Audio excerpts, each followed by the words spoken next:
Oh, yeah? Yeah. Yeah, is that useful to you? Oh, you betcha, yeah. Yeah. Spoilers ahead.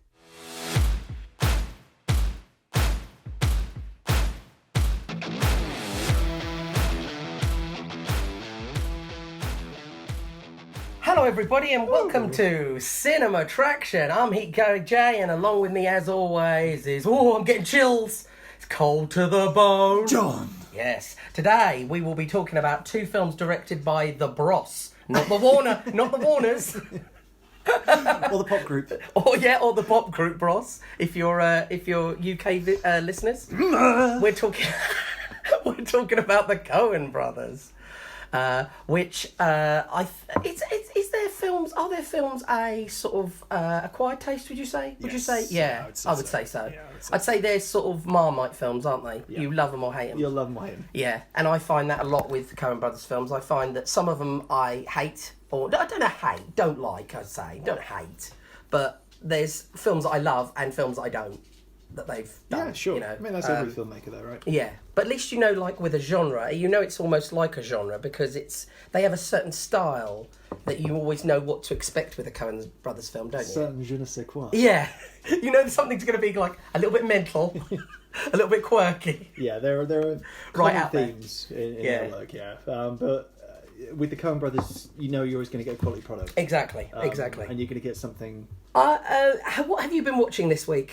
Oh, tell the viewers about your concert. I saw Blondie and they're amazing. There you go. There you are. And how old is Debbie Harry now? I don't know. Is she in her Quite late old? 60s, 70s? 70s, I would have thought. Yeah. Doesn't And she's- sound like Debbie Harry of the 70s. Right. Or 80s. Yeah. But she still sounds amazing. And it was a catalogue of hits, as you would expect. Oh, brilliant. Really, really good show. Yeah. And bucket list as well, because I've seen the Pixies this year and I've seen Blondie. Yes, you were doing sort of So a I'm just bucket trying to- list of all people my- that you always all my wanted to see, yeah. Heroes, yeah. So you know who's on get in mine? there. Who's on yours? Limp Bizkit. Okay. Seriously. Well, I've seen My Chemical Romance I really wanted to see. I've seen The Gazette, which was... I mean, I can't see Prince. No, because yeah. unfortunately, who is my Yeah. tippity toppy. Tippity top. But I've been quite lucky. I think I've seen, especially like the Gazette, which are quite a niche band for somebody over, in the sure. Western world. Yeah. They're a very popular rock band in Japan, but unfortunately, you've seen them in London. So I'm seeing Phoebe Bridgers at the end of the month, and which I can't wait for because I saw her last year and she was amazing. Yeah. Big fan. No, tried to get Taylor Swift tickets recently. did you really? Tried. to get Taylor Swift tickets. There's you for like 2 hours of concert just gawking. Well, no, I love her music, so but Yeah, but she's not bad to look at, is she? as is Debbie Harry. But yeah, my musical tastes are very eclectic. I I've got Death Grips in the car. Talking of Death Grips, did you know Tracy, my sister-in-law, she was talking about somebody she works with, and her name, she calls herself Jenny Diath. But her name is actually Jenny Death. Oh, Jenny Deathwen. And as soon as she said that, I was like, oh my God, my mate John, he loves this band. And one of their albums is called Jenny Death. Oh, that's really cool. Yeah. So you've been watching recently yourself. I have seen The Meg 2. Okay, what's the Meg 2? Have you ever seen one of those really high-polished, expensive Chinese sci-fi films? No. Right, they have them on Netflix. Okay. Like, I think there's one called The Wandering Earth, which is really high-budget Chinese sci-fi film. Brilliant. It's a good film. The Chinese films, I'm led to believe, are mostly propaganda, aren't they? Well, there's a section underneath the water where they're wearing suits that look like they should be in space. Right. And it feels so much like sci-fi, like out space, not water. Right. Jayson Statham is on a jet ski and he spears a giant shark.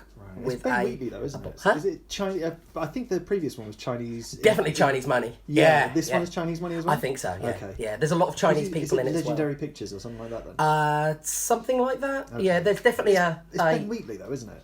Yes, it is. It is. Wow. Didn't he do horror films? He's done some he's done some films I love. Didn't he do the one in the Earth? He did. What's it called? Into the Earth? Something like that. Not the biggest fan of that. Or In the Earth. Or In the Earth, sorry, yeah. Not the biggest fan of that one. Kill List? The Kill List is fantastic. And he did this as well. He did this, he did A Field in England, he did High Rise, he did, what's the, Free Fire? Right, okay. He's This is not really his style, is it? No, it's so strange that he's done this. I think he was lined up to do the Tomb Raider sequel. Right. and it just fell apart, and he did this instead, kind of thing. But this is such a really weird choice for him. I also saw Barbie. Okay, what did you think of I Barbie? didn't want to see Barbie, to be honest. No, but I got out of seeing Barbie. But my family were like, we're going to go on Sunday to see Barbie. And, you know, my nephews were going to go and see it as well. And my sister-in-law said, do you want, you know, tag along with us? And I was like, oh, go on then, I will. You know, we're all going together and it'll be a bit of fun. Sure. But it was really good. Like Ryan Gosling, oh my God, he's so amazing. That man literally holds that film up with those muscular Herculean arms. Okay. He does, really. He holds that film together. It's a film about Barbie, but it's... It's not really a film about Barbie, to be honest. It's actually a film about Ken, I think. But, yeah. Would you recommend it to others? I would recommend... It's made $1 billion, If you are in the mood to see something that you are just going to... Like the Lego film, you're just in the mood to see something funny, feel-good movie, that you're going to see it and go... Yeah, it wasn't the greatest film in the world, but it was really enjoyable, you know, and I had a good time. It was like candy, you know? It's not good for your teeth, but it's nice. Cool. So, yes, I saw that, and you were nice enough to lend me Infinity Pool. Which... I get the feeling we're not going to do an episode on it. What do you think of Infinity Pool? I hated it. I really hated it. I have a problem with Brandon Cronenberg's stories. Okay. Because he doesn't give you... They're very bleak, and they don't give you enough... Yeah, and they don't give you enough information about how stuff comes about. It's just you're given the story, and you're just supposed to swallow it. Like, oh, there's these people that have got like this cloning stuff in the middle of nowhere. I mean, it was filmed in Croatia, but I don't know where it's... fictional. They've got... And you're sitting there thinking, well... You know, if this had happened in America, then you would say, yeah, probably I could swallow this. Right. But in the middle of nowhere, you know, and they've got this cloning technology and yeah. Although I thought some of the scenes were very clever. I did think some of the scenes were very clever. So I thought Mia Goth's performance was outstanding. Mia Goth's performance at the end, where she's got the gun, and she's shouting at him in that from the car. She's fantastic. Yeah, she's really absolutely fantastic. I'd really recommend Pearl if you haven't seen it as well. I have not seen that. I have seen the other one, X. I have seen that, the first one. Yeah, that's great as well. Yeah. Probably not everybody's taste, but it's a very good film. Yeah. Ty West is on the roll as well. Really recommend House of the Devil if you haven't seen it, and Sacrament. Sacrament is I loved it. Right. So yeah, get on that if you're a Ty West man. I just don't think when you were talking like bucket list dead people. Yeah. I'd really like to have seen Bowie. Oh yeah, David Bowie would have been amazing. Da, da, da. Okay, Fargo is a 1996 black comedy crime drama written, produced and directed by Joel and Ethan Coen. A quick synopsis. It is 1987. Car salesman Jerry Lundegaard is struggling for money at the dealership owned by his domineering father-in-law, Wade. So, he hatches himself a plot to have his wife, Wade's daughter, kidnapped. Jerry travels to Fargo, North Dakota to hire criminals Carl and Gare to carry out the job. Jerry wants Wade to lend him $750,000 for a real estate venture, and Jerry suspects that Wade will actually lend him the money, causing Jerry to try and call off the kidnapping. But it's too late. Not only that, but the real estate deal collapses. Things get really bad when Gare winds up killing a police officer and two passers-by. Enter Police Chief Marge Gunderson, who is heavily 7 months pregnant and is tasked to unravel this grand old mess. What do you think of Fargo? Okay, well, I don't... It's not my cup of tea. I don't really like this film. That I find really annoying. Don't even get me started on the accent. Like that all the time. I mean, you know, no disrespects to people that talk like that, but my major problem with this film... They probably hate your accent. They probably do. My major problem with this film, I nearly said this accent, with this film is that Frances McDormand isn't in enough of it. She's the best. She's not in enough of it. I wanted to see... Yeah, I wanted to see a lot more of her. Sure. I actually looked at the time, because I was sitting there thinking... She comes in quite late. Yeah, she comes in about 35 minutes into the film. Sure. And it's about a 100-minute film? I don't know. Something like that? Sure. Well, it's not a long film. It's not, no. And it's not an epic. I think it's wasted. Her character is wasted a little bit because she is such a star of the film. And she's absolutely central to it. But I wanted to see more. I wanted to know more about her. You just wanted to see more in her. I think you know enough about her. Well, I would have liked to seen her doing some other stuff before this was sort of... There seemed to be a lot of heavy stuff at the beginning with the setting up of the kidnapping and all the stuff of it, and It's the central event. yeah, and then sort of she comes in as sort of an afterthought. I think we should have started with her rather than with the. I think I know what you're saying. The plot. I think I know what you're see saying. what I mean? I wouldn't say she was an afterthought. She's the central character. Yeah. Everything. And she's the brilliant thing about the movie. That performance she's is the incredible. linchpin of the movie, in my opinion. Yeah, definitely. And I think if this film hadn't been popular, I don't think we would perhaps have had because you said before that this was sort of the start of the Coen brothers' run of really excellent movies. I think so. Yeah. And I think if we hadn't had this one that had at the time, had a lot of popularity, didn't it? It was very popular when it came out. Yeah, definitely. I think if we hadn't had this, maybe we wouldn't have had the next film that we were going to talk about. When did you first see it? Oh, I don't know, really. I don't know because when was it released? It 96. was 96. Well, yeah, well, probably on Sky Television, maybe as a teenager. Right. I mean, I was like a late teenager then, wasn't I? Oh, I need to I get don't my know, age. yeah, I need to get my... No. No, I was a little child.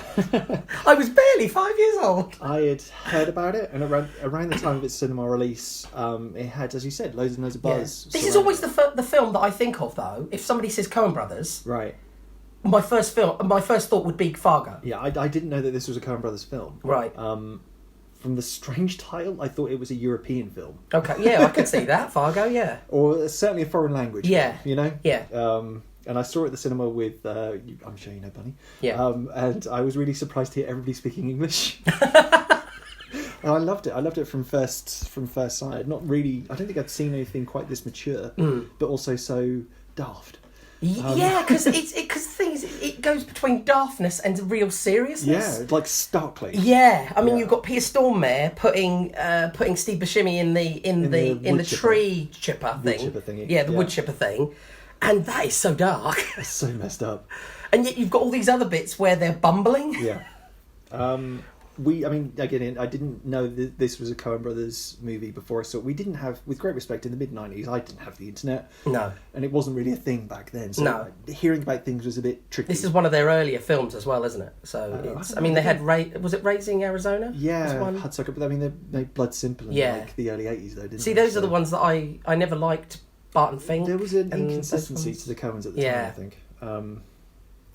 I'd seen 3 of their films before that seen this for the first time. I'd seen Raising Arizona, I'd seen Hudsucker Proxy, and I'd seen Barton Fink. I'd seen Barton Fink based on what The Simpsons did with it. Yeah, right, okay.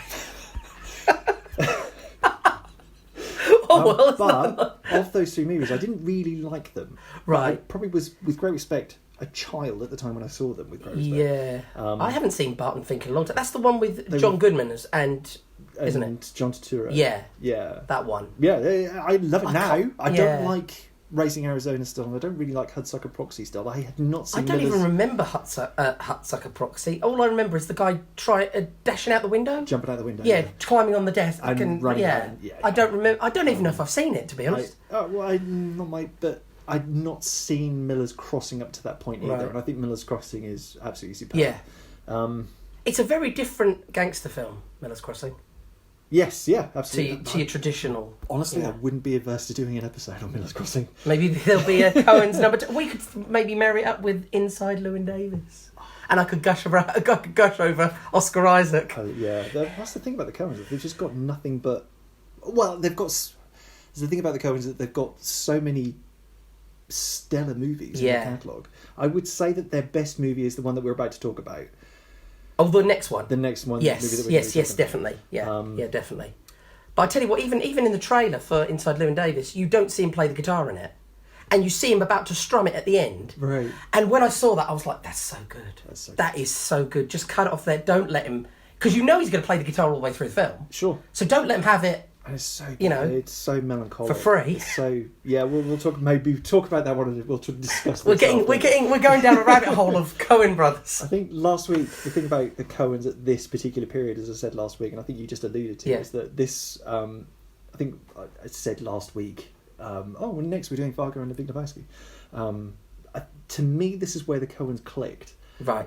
The Coens famously have multiple scripts on the go at once. Right, okay. And just kind of tweak them. So this They will go be back why to- they can make films so quickly. They Because wanted, to make yeah. the Big Lebowski before this. Right. Okay. They have multiple scripts going, but this is the one where they kind of clicked for me. Yeah.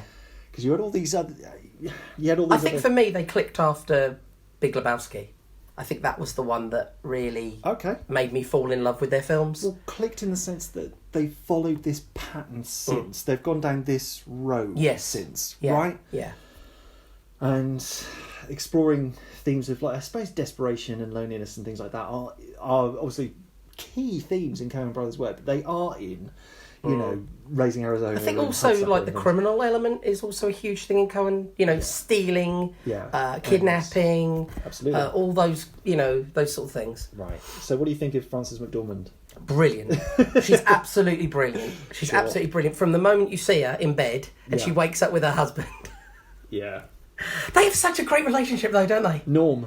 Yeah. Oh, wouldn't you just love to be in that house? Oh my God, what a lovely relationship. She goes off, and I just love that scene where he's sitting there and he makes her breakfast. Yeah.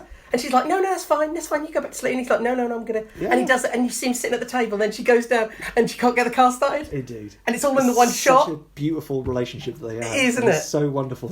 And she's so wonderful. It And the is. performance is so wonderful. And they got a baby, and you just think, oh my God, just imagine being that baby born into that household, the love Yeah. in that wonderful, warm, Yeah. you know, household with your two loving parents. Yeah. Husbands take note.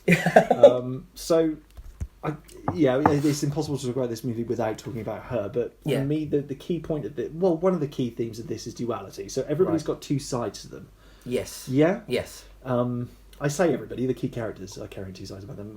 Don't let Marge's pregnancy and heavy accent fool you. She's a great police chief. Yes. Don't yeah. let the, you know... Yeah, the I think appearance- that's what sort of a lot of people are thinking when you come to it, because she's got the accent, It's a and heavy she accent, and she sort of bumbles a little bit A in little it. bit, yeah. You know, I like when so- she's where Gear's feeding Steve Buscemi through the wood chipper. Yes. And she comes out of the bushes. Exactly. And she has to point to her... I know, she points to it. Yeah, she's like... points to her hat, doesn't she? Like, cop. Look, I'm a cop. You got to stop.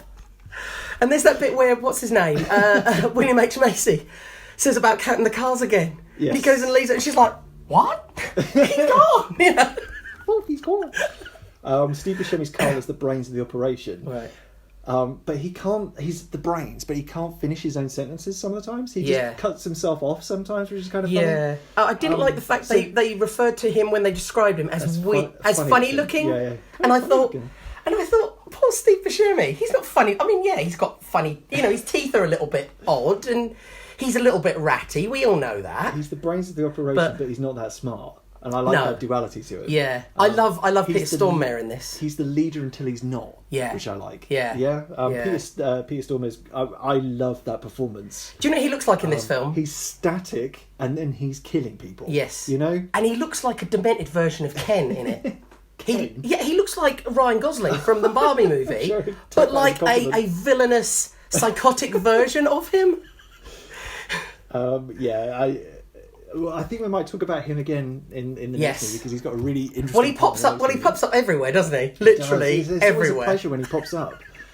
John Wick, it was so lovely to I have know. him talking about that pencil. William H. Macy's Jerry Lundegaard is the happy, chirpy, affable car salesman and family man. And insipid, also. He's Until kind of he's insipid. really rude to the customers Yeah. and having his wife kidnapped. Yes. They've got these two sides to them. Yeah. Everyone's got this kind of... Everyone's nice. And there's a niceness and a I will say, though, politeness, but one of there's the a real darkness kind of running deep within these characters. I Yeah. There is one character I really love, and I'm sure you'll say this. Wade. think. Wade. The father. So horrible. Isn't he awful? He loves his daughter. He's going to take care of He his daughter. hates his son-in-law. Hates Jerry. He's like, that And he- business there's that bit- proposal, they take it from They him. just lift it from him.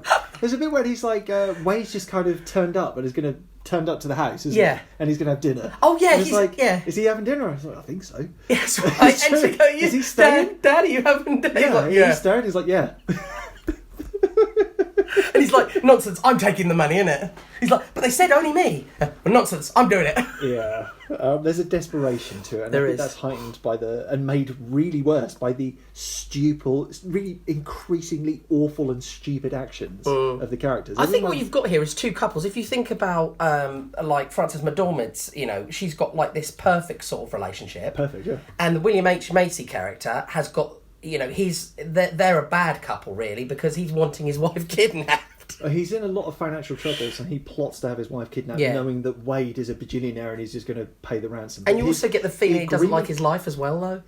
Yeah, Do you know what I mean? He's probably. in a life that he's not really There's a very... desperation in the that he melodramatic wants to get bits. out of, maybe. Definitely, yeah. But even so, it's more about getting even with Wade, I think, than Right. maybe Yeah. anything else. Yeah, I know what you mean. And the actual ransom thing is really convoluted because he's going to pay him. He's going to. You know what I mean? He's going to pay. Yeah. It's really weird. He's going to pay people that he's paid to It's really. Huh? kidnap his wife. The desperation and the bleakness is kind of echoed in the snowy, Yes, I would say the film is very bleak. beautiful but bleak. Yeah, really bleak. I mean, most of the place is just white, isn't it? There's also a lot of straight roads. There is. And that's Straight quite- white roads. That's quite bleak as well. That I feel. is. It's like nowhere, isn't it? Indeed. I mean, he even buries the case nowhere. I was going to say, on that note, there's a film called Kumiko the Treasure Hunter. So Right. the film starts with a card stating that the movie is based on real events. That's right, yeah. And that only the names have been changed. It's Yes. absolute nonsense. Right. So, The Coens are playing a joke on you. okay, so it didn't happen. No. But it feels like itself. It kind It of feels, feels like it did, though. Right, Like, it it's could so happen. stupid It's that so it could... mad. It's such Yeah. a mad story. Yeah. That it I could mean, have there are happened. real stories like this that you hear and you go, yeah, you know, truth is stranger than fiction. Yeah, I believe the Coens also chose that. Is it North Dakota, Minnesota kind of area? Yes. Or that kind It's of Minnesota, place, yeah. because Minneapolis. that's where the Coens are from, and they kind of know Yes. people. They kind of know what the people are like there. if Doesn't that makes sense. doesn't Llewyn Davis go down to Minneapolis, I think? Ooh. I think he does. He takes that car trip down I with know, John I Goodwin. know he goes to like the middle of nowhere. He goes and sees Lloyd Grossman. Lloyd Grossman? Yeah, his name's Lloyd Grossman Is in the it? film. Yeah. Okay. What's his name? It's F. Murray, yeah. F. Murray Abraham. yeah. F. Murray Abraham is Lloyd Grossman in there. And there's also a Grossman in this one as well. There is. There's a somebody Grossman, which... There we are. Did you notice Bruce Campbell's cameo in this? No, I didn't. Where was it? You know that there's a soap opera going on Yes. on the TV. Yes. He's one of the actors in that. Is you don't he? really see him. Okay. I think he's uncredited in this, but Oh. there's actual Bruce Campbell is in. Oh, I in didn't- this. Wouldn't you love a soap opera with Bruce Campbell in it? Duh. Who wouldn't? But anyway, there's just to go back to tangents, but it feels like foreshadowing because it's a case of like nothing what you're going to see here is going to go the way you think it is. Yes. Yeah, definitely. So yeah. that silliness with the Yeah. title card is Yeah. that unpredictability, maybe. Yeah. Like we're just messing with you. Yeah. But have you seen? There's a film called Kumiko the Treasure Hunter, Right. Which is a Japanese film? it's a film about a Japanese woman who is pretty obsessed with the film Fargo, Oh, okay. believing the events to be real. You know the Okay, title. yeah, so yeah. Whatever. So she travels and searches for the buried $1 million ransom because he buries the yeah. And As if somebody hadn't found it already, because and once winds it's up melt. dying. Right. Kumiko is based on an actual urban legend surrounding Please apologise for my pronunciation. Takako Konishi in search of the fictional, an Yeah. actual urban legend based on a real person, which Right. is really funny. It's weird. Again, really bleak. It is. What do you think of the look of the movie? I'm not really a fan of the look of the movie. Really. Roger Deakins, Yeah, I'm not really. Not What else fan? has he done? Blade Runner. Has he really? 2049, 1960s. He's one of the great cinematographers. Oh, I didn't really like the look of the film. I found the film quite He's a gritty regular looking. collaborator with the Coens. The Oh, Coens have okay. like a little network of people that they Right. regularly use. Yeah, for yeah, things. like the big sort of directors do, don't they? Yeah. Tim Burton and Scorsese and that. Indeed. Yeah, no, I wasn't really. As I said, this. Genuinely think it's one of the best looking movies I've ever seen. Really? Yeah. Okay. It's so clever and so precise and Yeah. so thoughtful. This was Roger Deakins' third collaboration with the Coens following Barton Fink and the Hudsucker Boxing. I think again. One thing I must say about the Coen brothers films is usually they always look really nice. Normally, yeah, they always have a nice look about them. That the Coens have this kind of air that they're just not really there. They're kind of hippies. Do you know what I mean? But it's almost like they're above Hollywood. Do you know what I mean? They're kind of above it all. Sure. They're just doing like, well, yeah, we're not getting tied up with this Hollywood crap. Right. We're doing our thing. We're producing it and putting it out, and you're going to enjoy it. You know, the way that the simple back and forth exchanges are framed and photographed are really, really thoughtful, in my opinion. They also give me the impression that they're the sort of people that them. wouldn't have their films messed around with.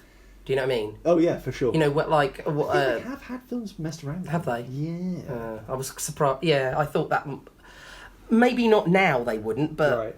Have you seen Bridge of Spies, which is written by them but directed by Spielberg? They've started shopping a bit. They've sort of disbanded somewhat. Is Ethan's that the going one with way. the actor? What's his name? Mark Rylance. Yes, I have seen that, and I Okay. hated it. Didn't it have Tom Hanks in it? Yeah. Really bored by that. Oh, I've never seen a film. I'm not going to lie, I quite liked it. I've never seen a film I was so bored with. Right. Anyway. Moving on. Boredom is a big problem for me. Right, okay. There are some standout shots. I thought my favourite being Jerry when he's walking alone back to the car after the meeting, and he's all alone, and it's shot from like above, right? Yeah. It's the car park. Yeah. And he's so alone, and that's so he's like trying to ice off the car, isn't he? Yes. It's so good. It just beautifully fits that moment, and the reveal of the wood chipper and all that kind of stuff. It's just so. Oh, I love that. Carter Burwell, another Coen brother, again with the Coen brothers. They use the same people. Well, yeah, because the thing is, if you produce for the Lebowski as well. yeah, but, if you do a film that actually like you're really pleased with the work, yeah. then the one thing I will say about this film, you were talking about the score, weren't you? Yes, Carter Burwell. I didn't like the score for Fargo. Wow, what? Yeah, no, I didn't. It really compliments it. It's so melancholic. I know, but I didn't like the music. I just didn't like. You don't like the music, or you don't think it fits? No, I think it fits the film, but I'm not keen like on it. the Yeah, I'm music. not keen on the music I was hearing. You know. I would. Right, fine. Yeah, fair enough. I think it really complements it perfectly. It sounds very dramatic. A lot of it. It's really dramatic. But I think sometimes it's too dramatic for what it is. For such as in comparison to it being such a silly film. I think for the type of film it is, the music is too dramatic for a lot of the sort of slapstick stuff that goes on in it. Right. I mean, some of the bits are a little bit silly. It's you know, really like silly. Huh? It's really silly. Yeah, like Steve I love Buscemi it. putting what, like paper towels over his over his shocked face. I really love this movie. I love the themes, I love the desperation, the melancholy, but also the weird, twisted, dark humour. Yeah. Verdict. I would say this. I would say this is a really decent film. Okay. I'm not going to say this film is big because it's really, not really well made. But it's a really well made, decent film. Yeah. It's not It's just not my your cup of tea. Fine. But apart from that, I can't say that. I mean, the performances are great in it. You know, Excellent. you can't. Yeah, really good. Yeah, And Frances McDormand. yeah, exactly. I mean, she's wonderful in most stuff she's in. I mean, when she was at 3 Billboards, she was amazing. She was great. Most things. I think in most things I've seen. I would have watched that one when she won the Oscar for, but it looked boring as hell. So It is really boring. yeah, I did. I thought as much as I want to see your Oscar-winning performance, I can't. It's really good. It's a really good film. I suppose, like what you were just saying, it's a really, really well-made movie. Yeah. She's absolutely superb in it, but it's not necessarily my cup of tea. Yeah. I mean, the films I love, I'm not always going to say, like, the films I love are brilliant films. They're not necessarily brilliantly made films or brilliant scripts or, you know, it's just what tickles a person's fancy, innit, you know. Yeah. Have you seen the TV series? Yes, I have. I've seen not seen any season of it. 1 Okay. with Martin Freeman in it. Sure. I haven't seen the one with Ewan McGregor. Okay. Yeah, Billy Bob in because this, Ewan McGregor met his wife. right? What's her name? I don't know. Winstead. You know, Elizabeth. Oh, Mary Elizabeth Winstead. Mary Elizabeth Winstead. There Yeah, we are. he met her on the set of that. Oh, good for him. And good for him. She's stunning. Yeah. Well, I was watching Long Way. Is it Long Way Down? Round? Up? The motorcycle thing. Yeah, I think it was Long Way Up or Down. One of them I was watching, and she meets him in America when they go to Los Angeles, and I was like, oh, okay, you two are together. Yeah. There's a really entertaining actually. It's just him and Charlie. Charlie Boorman. Yeah. His I've dad seen it. is like the greatest, right? Yeah. John Boorman. And he's got Charlie Boorman, you know. Yeah. Okay. The yeah. prodigy. I've only seen the one where they go through. Oh God. Long Way Round. You've seen, I think, the first one. Yeah, the first one. They go to Mongolia. Mongolia, and stuff, and I've seen the one where they go through like Africa. That's right. Long Way second Down. one? The I Long think Way there's Down? one called The Long Way. Yeah, there is. Long Way Up is on Apple TV. Right. And they start at the bottom peninsula of South America. So Okay. it's, cold as good? hell. Yeah, brilliant. Okay. They've got electric bikes, and because they're using electric bikes this time, Keep charging them. they've got to keep charging. There's nowhere to no charge them, charge. and it's getting really cold down the bottom No. of... And they're having to bring their bikes indoors. They can't leave them outside because the bikes are too cold and they won't start. And I was just thinking, just get yourself really- a bike with real engine Yes, it's really strange because that runs on fuel. Yeah. What? Why would you go? Why would you not research where you? I think they can did charge it this? because they wanted to add an extra element of trouble to the, Unpredictability, perhaps. Yeah, like we've got electric bikes, so we can fall into even more trouble because we're not relying on good old petrol to get us about. See what I mean? Oh, anyway. Thoroughly recommend those trips because they're really entertaining. They are. They're fantastic series, and I would thoroughly recommend this film. It's brilliant. And if you like this film, well, just go for Coen brother films because Yeah. they're you know what you're I'd gonna say from this moment on, because if you like Yeah. this, you're probably going to like what they've done since. Yeah. They've had a couple of bumps. They've had The Lady Killers and Intolerable Cruelty, which are perhaps lesser. Oh yeah, I've never seen that. I've never seen The Lady Killers with Tom Hanks. No. No, My bad. Yeah, not great. Okay. Not great. Neither Intolerable Cruelty. Oh no, that's the one with Catherine Zeta-Jones in it. Catherine Zeta-Jones And George Clooney. Clooney back, yeah. I never even knew that they did that one. It's really bad. Until you told me. Your ass. Yeah, Until you it's told me they'd done that, I thought, why Not would they? great. Why would they But, do that? I mean, they followed that up with No Country, which Yeah. is anyway. Oh, what's his name is amazing in that. Javier. Well, they're all amazing. Yeah. That cattle thing. The cattle- I don't know what it is. Yeah, cattle killer thing. Cattle rod killer thing. Yeah. Right. The Big Lebowski is a comedy thriller film written, produced, and directed by John and Ethan Coen. It's weird.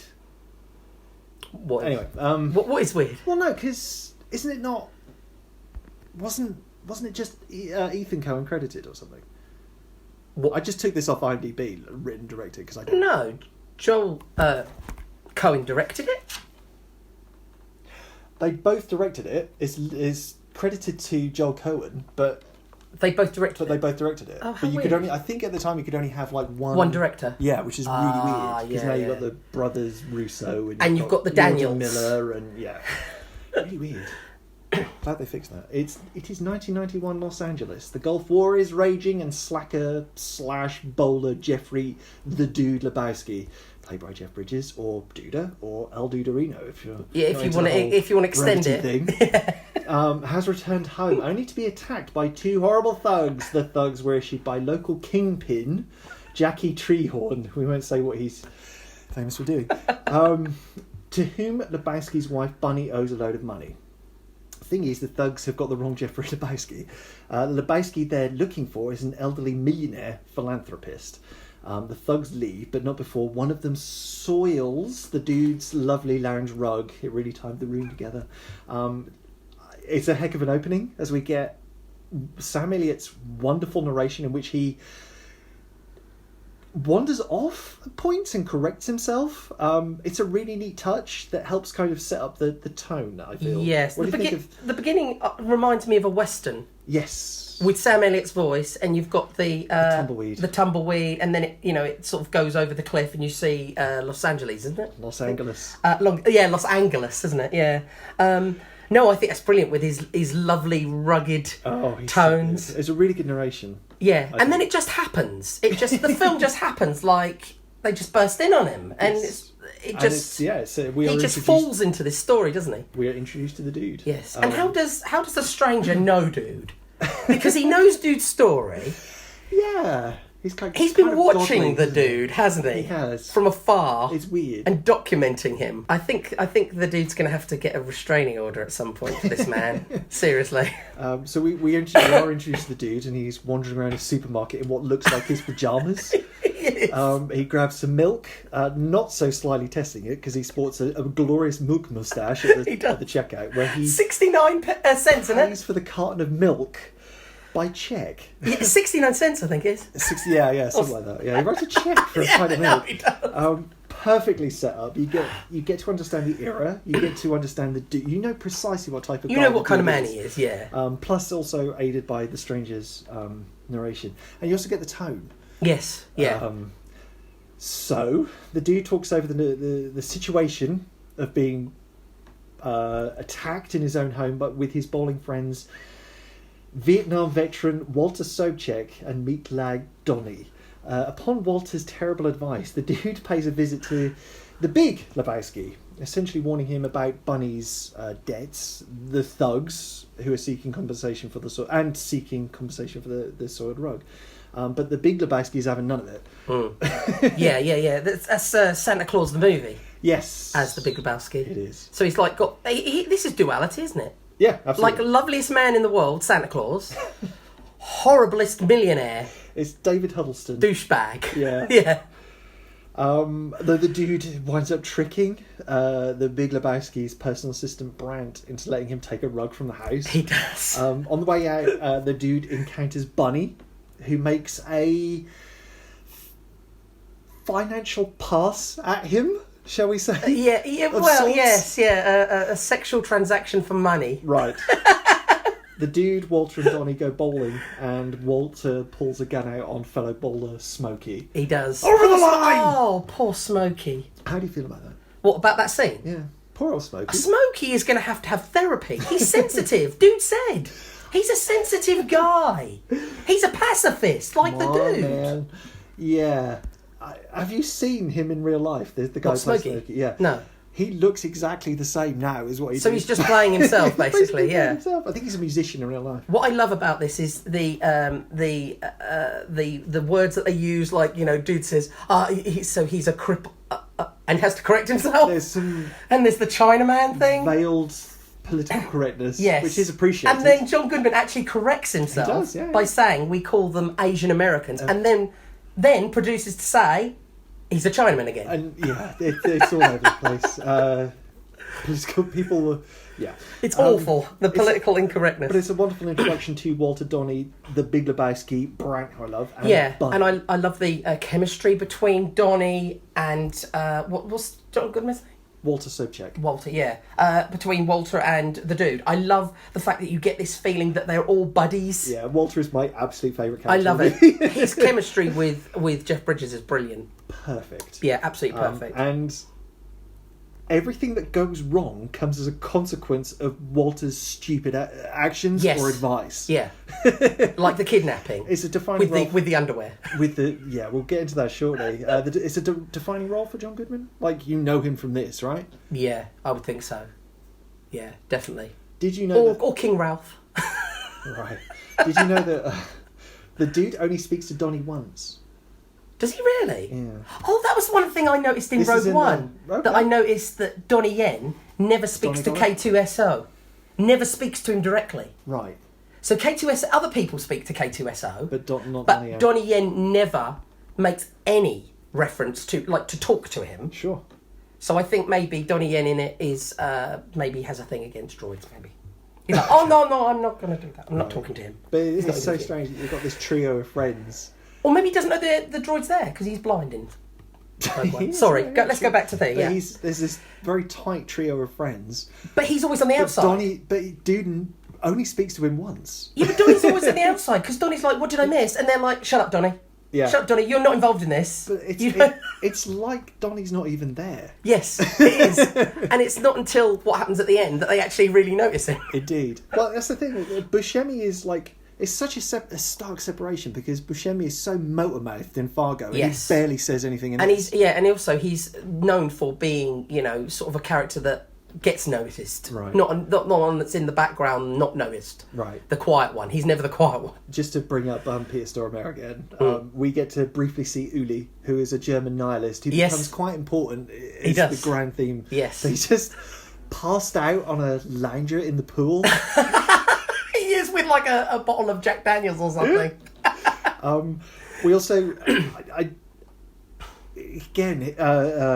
really, really love Phil Hoffman in this. Right. He turns a pretty forgettable side character, Brandt. Yeah.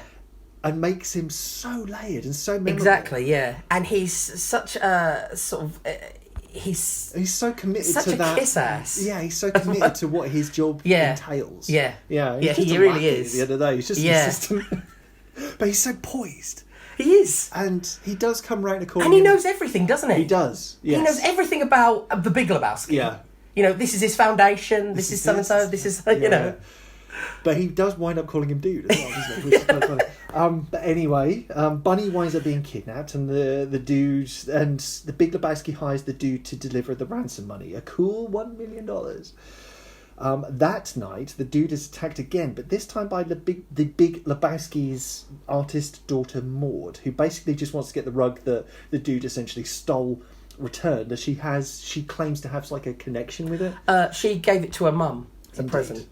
Yeah. It's Julianne Moore. Yes. Who's terrific. Yeah, she's brilliant. Really weird accent.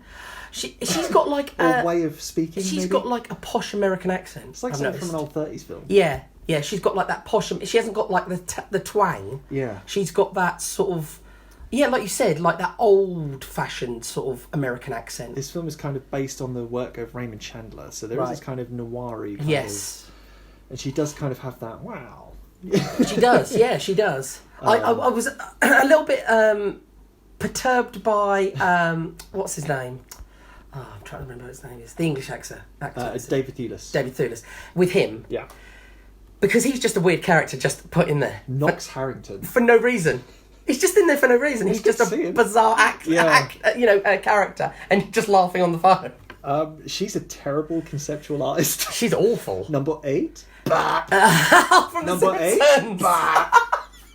But she does have some absolutely horrific, grotesque sculptures around her. Have you noticed in her studio? Yeah, she's terrible. Rotten, horrible. Like, I just made a Simpsons reference. She's Yoko Ono. Well, I suppose she is. Yeah.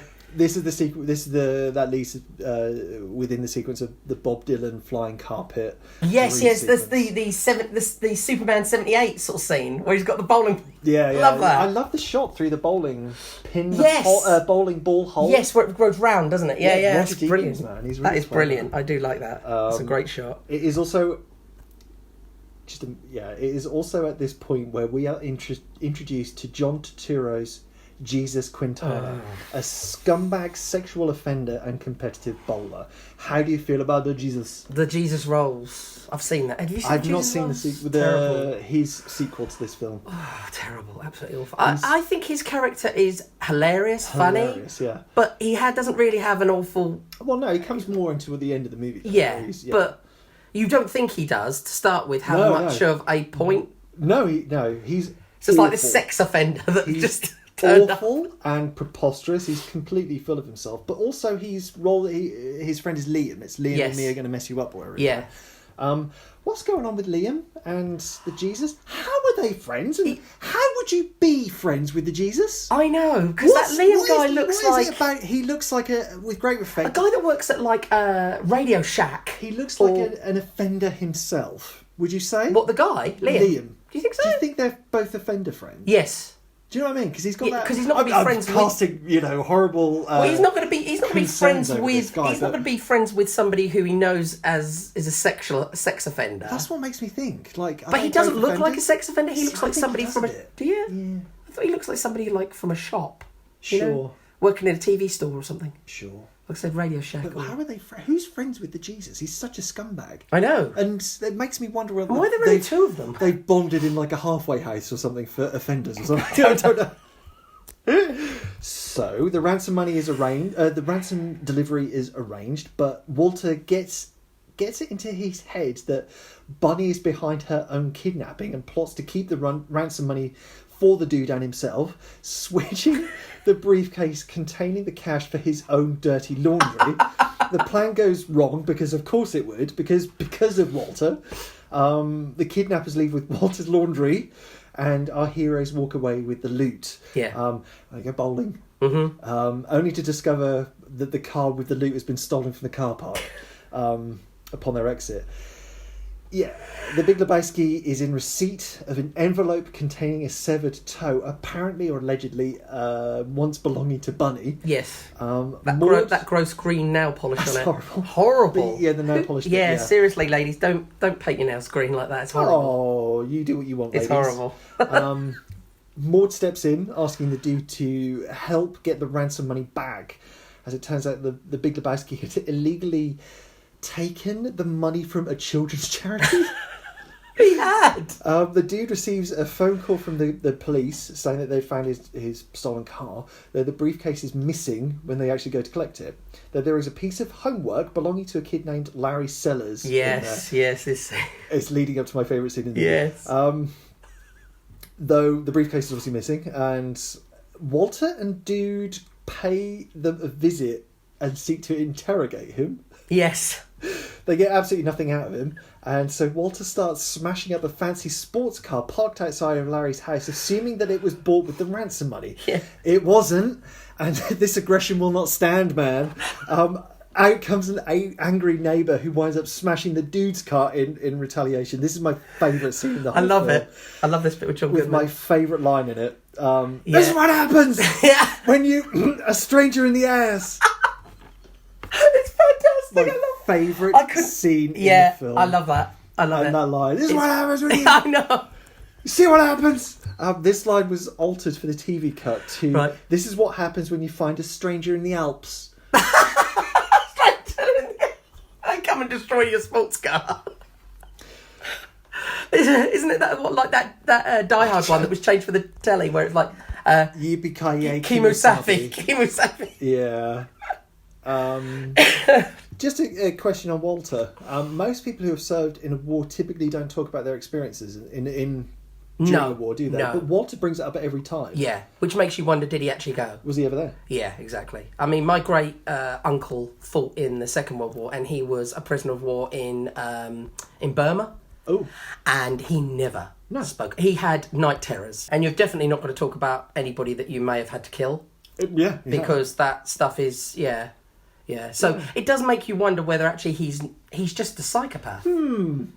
Questionable. Maybe Walter is just a I psychopath. was just making it up.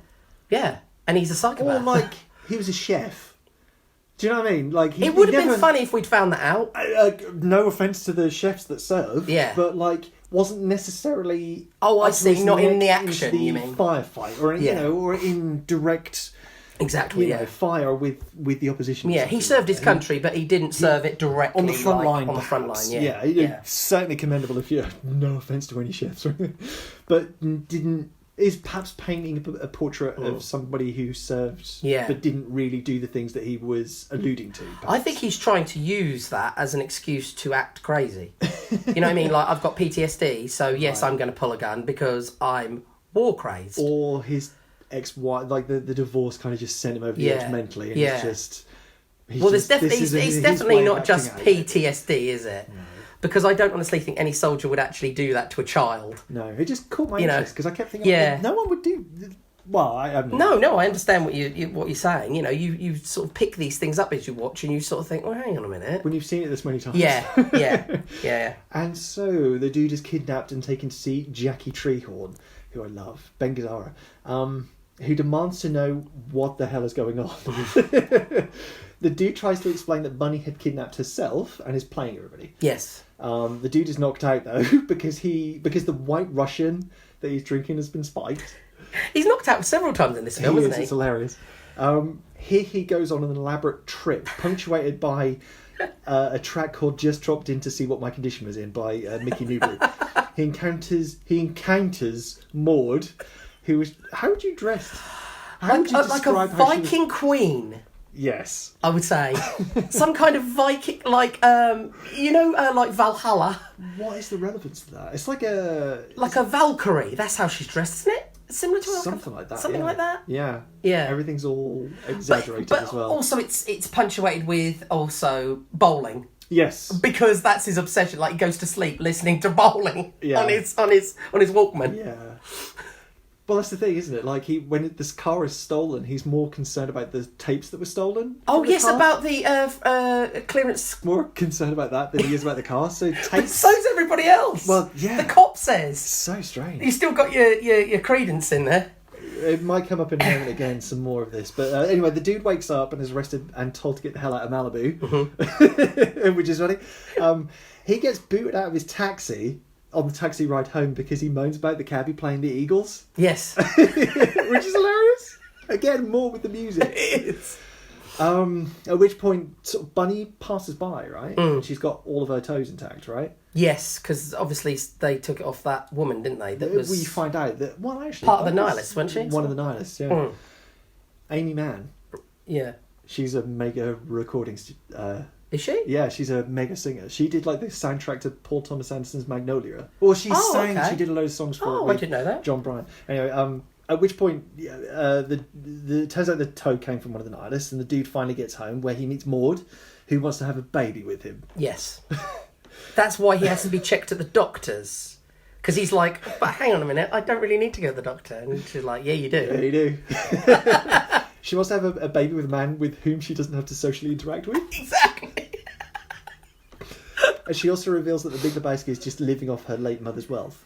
Yes. Yeah, so the Big Lebowski is a bit of a con man. He's a douche. How do you feel about such revelations then? Because it unravels Maud a bit more. It does. Right? It also unravels, like, at the end that he's got a child coming. It does, yeah. It ends with him, pitter-patter. Yeah. Baby of dude. Baby, the little dude. Yeah. Do you think the baby ever met the dude? I don't know. I just hope somebody doesn't come along, like, what's his name? I'm trying to think. What's his name? Danny, who hangs out with Franco and Funny Rogan. Danny McBride? Danny McBride. Danny okay. McBride, yes. As long as he doesn't come along and literally go, I'm going to play Son of Dude. Oh, no, please. Yeah, that's what I mean. That's what I mean. He might come along and thanks. go, let's do a sequel. I'll play the grown-up Son of Dude in the search of old dude. You could do that, and it'd be sequel to this. And it would be terrible. Yeah, there is. Unless the Coens are going to be involved, please don't. And even if they are, a sort of sequel to this, but we won't talk about. Please I've not. seen Yeah. it. I know it's on Prime, isn't it? I have seen it, and it was not a pleasure. It's got Audrey Tattoo in it. Right. Fast forward, the dude and Walter confront the Big Lebowski and discover that Bunny has returned home. She had simply gone out of town, not telling anybody. Yeah. This is what I love about the Coens films. Just something so stupid. Well, no, it's just so simple. Yeah, but I mean, like, I just went out of town, and you thought you people have lost your minds. Right. The nihilists had taken the opportunity to slyly blackmail the Big Lebowski and try and extort. I do love some the cash. nihilists, especially Flea, because I need to talk about this. I love to see Flea turn up. Yeah. I loved him in Back to the Future 2 when he turns up. I love Flea and everything. And I love, being a bass player, I love Flea because he is one of the Peppers are- all-time fantastic bass players. We're talking about like bucket list. I'd love to see the Chili I mean, we Peppers. were talking about Sting last week and how I was saying what an impression Sting had made on me as a child growing up and playing the bass. Yeah. I think Flea has done the same sort of thing. He's been somebody I've grown up admiring because he's been one of those standout bass players that like you can't ignore in a band. Yeah, in the Chili Peppers and that. Yeah, for sure. And he's a character in his own right, really, because he is. stands alone from the Chili Peppers. Yeah. So I know that they recently played the Tottenham Hotspur Stadium, which we were talking about Right, yeah, off air. So I watched a little bit of the performance. Yeah. And he came out on stage. They started doing Don't Stop. Yeah. Or Can't Stop, whatever it is. They all introduced, they all kind of run out on stage. Flea came out doing walking on his hands onto stage. In a handstand. Doing like that walkie handstand. Yeah, thing. handstand walk. Lovely. Oh my god! And he's getting on now, isn't he? But that's just him though. He's so cool. But He again, is. the Chili Peppers were very cool. Yeah. Slight questions about Anthony Kiedis, Right. as a potential scumbag, but Right. I don't know. That's all in the air. I would say just off the top of my head, Sting reminded me of my favourite Ozzy Osbourne quote. Right. Because it's all going wrong. There's like concert going wrong. There's this going wrong. There's that going wrong. And Ozzy turns to the says like, oh, you know, is everything okay, kind of thing. And Ozzy just turns around and says, it could be worse. It could be Sting. Should we talk about the marmot in the bath? Is it a marmot or is it? It's not a marmot. It's a ferret. Is it a ferret? It's totally a ferret. I don't know. It's totally a ferret. Okay. It's not a marmot. I don't know. But I love the fact nobody mentions it's a ferret. It looks like a ferret. And they just say it's a marmot. I love that. I literally looked up marmot to make sure, because I was pretty sure it was a ferret. I looked like a looked ferret it up to me. just... Was it a question then? Is it a question? Well, no, the thing is, it's a ferret, it... but you don't put ferrets in a bath. Do you know what I mean? You don't put them in water. Because they were talking about it being an aquatic mammal. Yeah. I don't think ferrets are aquatic animals. I think otters are. Or beavers. I don't know anything about marmots or otters or beavers or ferrets. I've got a limited... They're like a ferret to me. I've got a limited knowledge of rodents, but I can tell you that I don't think that ferrets... I know people that got ferrets, and I know you can walk them, but I didn't... You can walk a ferret? Yes. Like on a lead? Yeah. In a harness. You can walk a ferret. When I used to live at home years ago... I used to see the ferret boy. There was down the a guy end of walking a ferret? There was a little boy that used to have a ferret down the end of my road, and you would see him walking, and we'd always say when he was walking, there's the ferret boy walking his ferret. No kidding. Yeah. Was he a boy or was he an adult? A boy, like maybe a 9-10-year-old boy. Okay. If you're like 23, that's a bit weird. That's very weird if you're 23. Yeah, no, he was just a boy. Yeah. You can get harnesses for rabbits, you know. You can walk a rabbit as well? You can walk, well, you shouldn't, but you could. How do you walk a rabbit? Okay. You can. You can walk a chicken. Did you know that? You can walk anything. Anything that will walk, that has, like, anything with feet, legs, paws, sure, legs. you could probably chug a harness on it. Exactly. Right. Capybara. So anyway, the nihilists have taken the opportunity to slightly blackmail the Big Lebowski to try and extort some cash out of the children's charity. Yes. Blaming the black... It's quite clever. Yeah. They blame the Blaming blackmailers. Yeah. Blackmailers. The dude questions whether there was any money in the ransom briefcase. Yes. And Walter questions whether the Big Lebowski is actually disabled. He is. The dude Walter... That's what I love about Walter. He questions everything. Yeah. Like he doesn't believe anything. He's a bit paranoid, yeah. He totally would be a Trump supporter. He would. The dude and Walter go bowling, where they meet an angry Jesus, who believes that Walter's religious beliefs are not legit. Oh, the Shabbos thing. I don't roll on Shabbos. Shabbos. Yeah. What is it? Something Shabbos? Shomer Shabbos. Shomer Shabbos. Shomer Shabbos. Shomer Shabbos. Shomer Shabbos. I know Shabbos, but I didn't know what Shomer... He ain't going to roll on it. Oh, okay. Outside of the bowling alley, the nihilists have set fire to the dude's car and are demanding the ransom money. Walter kicks everybody's asses. He does. Though Donnie dies of a heart attack. He does. That is the... Fragile Donnie. Yeah. The Walter and the dude spread Donnie's ashes from a cliff into the ocean, but wind up covering... I can't help laughing. Yeah, due to the wind that it blows back. How do you feel about that? It's so dark, but it's so... The expression on dude's face when he's all covered in Donnie's ashes is hilarious. It's just one of those things you've got to watch it. You just got to watch it. It's just we can't do it justice. You can't do it justice. What brain comes up with that? I don't know, but you just can't do it justice, can you? You just have to love the Coen. The film closes with the dude and the stranger meeting at the bowling alley. Yes. Who is the film's director. Yeah. Who kind of recaps the events of the film. And sort of lets you know that the dude's going to be okay. And he's got a baby. Yeah, Maud is pregnant, basically. And don't worry, I'm looking on him. I'm stalking him from time to time, so he'll be fine. So what are your thoughts on the Big Lebowski? This movie is big! It's big! We're big! Okay, so when did you first see it? Probably as soon, because it came out in 98, so it was probably as soon as it came on television, I would have thought. Okay. Or maybe on DVD, something like that? Or I loved Fargo. No, not DVD. It would have been probably a cassette. I probably would have hired it from the video shop, because it would have been about 99. I loved Fargo, and I was super keen to see this upon its release, and I didn't like it at the cinema. I don't think I saw it at the cinema. Didn't see it at the cinema. Oh, I had a weird group of bastards. I think this is beloved. This is the film I really fell in love with Jeff Bridges. But I used to watch Jeff Bridges like in the 80s and stuff in films like Jagged Edge. Sure, yeah. I haven't seen that film in years. I really want to watch that again. He used to do quite indie stuff back in the day. Yeah, he did. Yeah, I suppose he still does now. Really. Fabulous. I mean, Fabulous Baker Boys. He's incredible in that. Excellent. Yeah. Love him in that. Michelle Pfeiffer. Yeah. Oh yeah, beautiful. I didn't like this film on first watch. How odd. Mind you, I've been like that with films where I've like seen them once and sort of thought, didn't really think much, and then I've sort of thought about them a bit more. Yeah. And then sort of thought, I really want to watch it again. It was Why? a bit too out there, and I found it a bit too difficult to follow. on I first still find it. and I was stupid difficult at the to time. watch, to be I was honest. a kid back in the day. Do you know what I mean? Yeah. I wasn't. I think all the elements going on, all this back and It's a forwards of bit much. it's a lot to take in, and even grown-up people that may watch it might find that it is the first watch. It's a lot. Like I need to watch it multiple times because there is so much going on. You are not going to catch it all. I saw it on Sky Movies, oddly enough, a few years, like probably 2 years later or 3 years later. That's probably where I saw it. I would have and thought. absolutely fell for it. Yeah. Yeah. Because you often say, don't you, about You need like to rewatch films. my favourite films are like a certain point in Sky's history of like Oh no, that would be not at all. No? No. But it is absolutely superb. Yeah. And it's this and No Country for me. Yeah. And But you in said terms of original movie where they've written, because obviously No Country for Old Men was based on a book by Cormac McCarthy. Right. This is 100% Coen's. yeah. I think this is their best film. Do you not think? It's for me. It's either this or Llewyn Davis.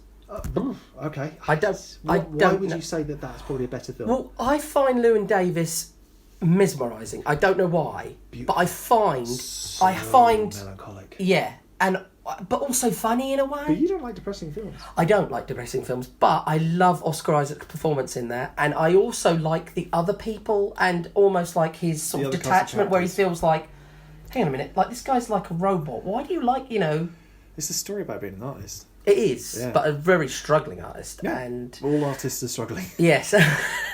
Well, not all of them. Well. Not if you've got rich parents, Well, maybe that. But yeah, this one and Llewyn Davis, I think, and I think it's just because Jeff Bridges' performance in this is so good, All the performances. and like you mentioned with Jeff Bridges, like a lot of it was ad lib, didn't you say? No, I don't think it No, was not script? ad-libbed. I don't think. I don't think he was directed. Right, he wasn't. Okay, so how he had to say these How things? his performance came to be was, I believe, 100% or at least like 99% him Right. reading the script. So and he read the doing script what and he did what he was with going to it. do with Yeah. it, and it came out Wasn't- wonderful. And it came out. Well, Yeah. you can. I think, with great respect, you can trust Jeff Bridges to Yeah. to create something. Yeah. Yeah. You can Yeah. trust John Goodman. You can. And this is such a different role for Jeff Bridges because we were never used to seeing slobby Jeff Bridges. Do you see what I mean? Because Jeff Bridges, like Fabulous Baker Boys, he's wearing suits in it. He's playing a piano. You see him in other things where he always. I mean, even in Iron Man, He's very he's distinguished, a Scumbag. corporate Yeah. scumbag, right? Yeah, in a corporate- suit. Corporate tyrant. You yeah. never see him walking around in jelly shoes. You know what I mean? I don't know, man. And him go, hey man, and all this, he's sitting there smoking a joint. Love it. Yeah. Yes, no, I think this film is unique. Yeah, I would agree. Yeah. Um, I think you can't really compare. Can you compare this film to anything else? I mean, there was the Coens. the Beach Bum that I thought would be very much like Oh, this. I don't know. I With wanted Matthew to see that, McConaughey, I've never but seen I it. watched 20 minutes of it and turned it off. Right. So- it's a harmony horror movie, right? It wasn't. Yeah, it was not. His movies are a bit of a Marmite. Okay. To use an Okay. earlier phrase. Yeah, You either love them or hate them. yeah. Have you seen Gummo? No, Okay. Have you seen Trash Humpers? no. Okay. What do you think of Roger Deakins' photography in this? Brilliant. Yeah. Yeah, brilliant film. Okay. Yeah, brilliant. I love the music in it. Castle I think the music goes well. The needle drops go well with really the. odd ones. Yeah. I think the oddest one is the one where he's waking up after he was listening to his, gets knocked out. Yeah. And they take the carpet. Yeah. And he's listening to that song, and I think, but you were listening to Bowling. Why is this song on now?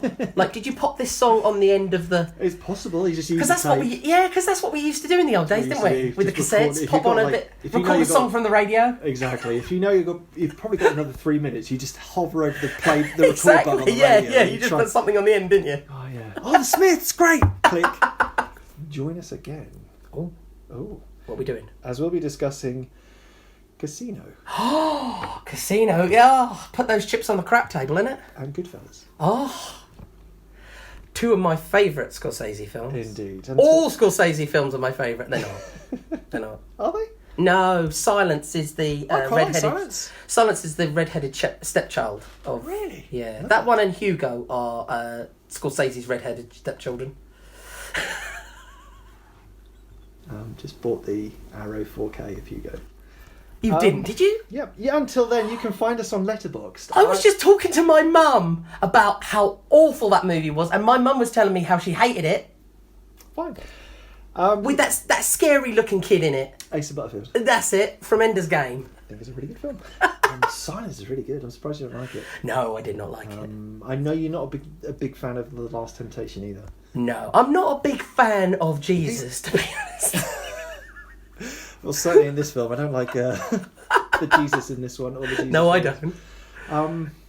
Do you think they called him that, Jesus, because he was such a scumbag? Oh my god! Do you know what I mean? Like, just like the Coens just putting that in, just to like be like, well, like we're going to take weird. somebody who is seen as like the most purest, and then make this guy who's like awful and He's horrible. not pure. Jesus was not an angel, was he? Well, He no, lived a but I mean, very- he was probably less of a He did scumbag some- than the Jesus. Oh, it's considerably. He yeah. wasn't exposing himself to 8-year-old children. Well, Let's hope. if he were, that wasn't in the. It wasn't in the texts. They left that chapter out. But do you know, I think it's kind of weird, just on thought. Like, his name is Jesus, he's not Jesus, right? Because his name is Quintana. Yeah, no, they call him Jesus. So it don't would they? be Jesus. Jesus, though, right? yeah, of course That's it a would. bit weird, isn't it? Yeah. Yeah, so Casino and Goodfellas. You can find us on Letterboxd, I'm Rat Bastards. I am Kurja_Relon. How's that spelled? That's spelled KRJA_RELON. Do you wait for me to ask you? Yes, all the time. I'm not gonna be telling anybody. You sway from either really, really loving it or really, really hating it. Yeah, I think the problem is I don't have an in between. You You know what I really mean? don't. I don't like. No. I'm like that with emotions. I'm either happy. I think you just did it with this episode as yeah, well. I'm You happy. really hated Fargo. But Yeah. Okay. You can find us on social media. You can. Cinemattraction_podcast. We'll be keeping you updated on the podcasts we're doing. So, do come and have a look. Be excellent to each other. Yes. And if you like what we're doing, please leave a comment, like, and subscribe. What a strange episode. Okay, love you. Okay, Bye. love you. Bye. Bye.